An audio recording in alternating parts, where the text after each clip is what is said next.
Lo que nos proponemos en este video es hacer un estudio analítico simple, sobre todo la representación gráfica de una función por partes, que es la que están viendo ahora.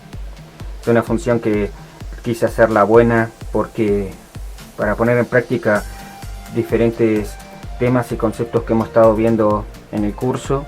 El desafío que nos va a ofrecer es que en su definición la regla de correspondencia cambia 1, 2, 3, 4 veces, pasando por diferentes tipos de funciones dependiendo del valor de la variable independiente. Si la x es menor o igual que 0, hacer esta función exponencial.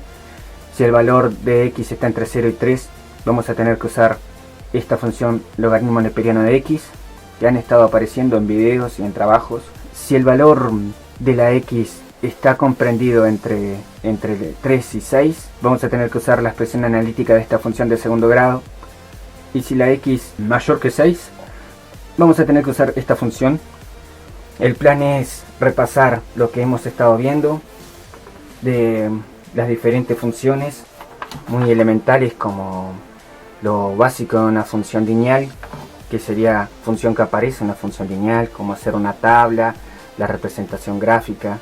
Acá tenemos una función de segundo grado, por eso vamos a tener que recordar lo de parábola, cómo hallar raíces, el vértice, como vamos a tener que resolver ecuaciones de segundo grado, vamos a tener que también repasar las técnicas para resolver ecuaciones de segundo grado.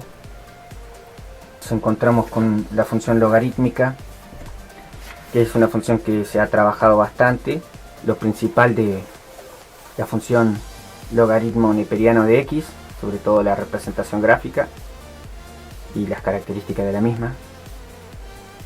Y acá nos enfrentamos a una función exponencial e a la menos x, que nos va a ayudar mucho recordar las características de la función e a la x, su representación gráfica, y lo que también hemos estado trabajando acerca de traslaciones y reflexiones. En su momento vamos a necesitar hablar de esto, de los conocimientos previos para enfrentarte a una actividad de este tipo.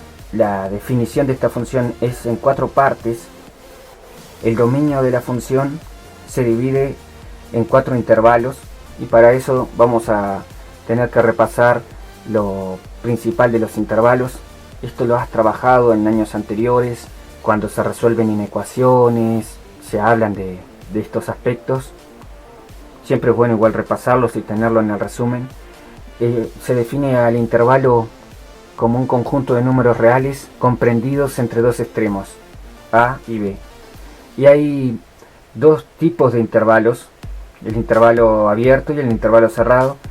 La notación, la manera de representar un intervalo abierto es escribiendo los dos extremos y usando paréntesis curvo. Y si se utilizan símbolos, como en el caso de la definición de nuestra función, se utilizan los símbolos de menor o mayor estricto, dependiendo. En este caso está representado con símbolos de menor.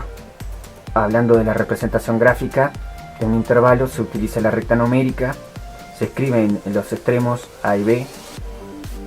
El extremo a se utiliza para representar el extremo que está más a la izquierda, el menor de los dos valores de los dos extremos. Normalmente se representa en un intervalo abierto así, con rampas. Cuando veas este tipo de representación, lo que significa es que los extremos no pertenecen al conjunto. En videos de YouTube, en GeoGebra o en representaciones de funciones por parte, se utiliza mucho esta manera de representar un intervalo abierto, en donde se hace con un círculo hueco sobre el extremo, indicando de esa manera que el extremo no pertenece al conjunto. En cambio, si vos ves una representación donde se hace de esta manera, recto en los extremos, es un intervalo cerrado, o si usamos esa representación como con un punto, un círculo relleno, se indica que el extremo pertenece al conjunto. Los extremos pertenecen. Hablando de los intervalos cerrados, que los extremos pertenecen al conjunto, si vos observas una inecuación con estos símbolos, para que sean intervalos cerrados, tiene que ser menor o igual en ambos extremos, en este caso para que corresponda la representación, o en otro caso de intervalos puede usarse mayor o igual. Esa es la diferencia entre intervalos cerrados y abiertos en la definición. Es esto, que acá el extremo pertenece, la x puede ser también el valor del extremo, el número que es el extremo. En estos casos es un menor estricto, el valor de la x se aproxima al extremo. Estos son los conceptos previos que uno tiene que tener al trabajar con funciones por partes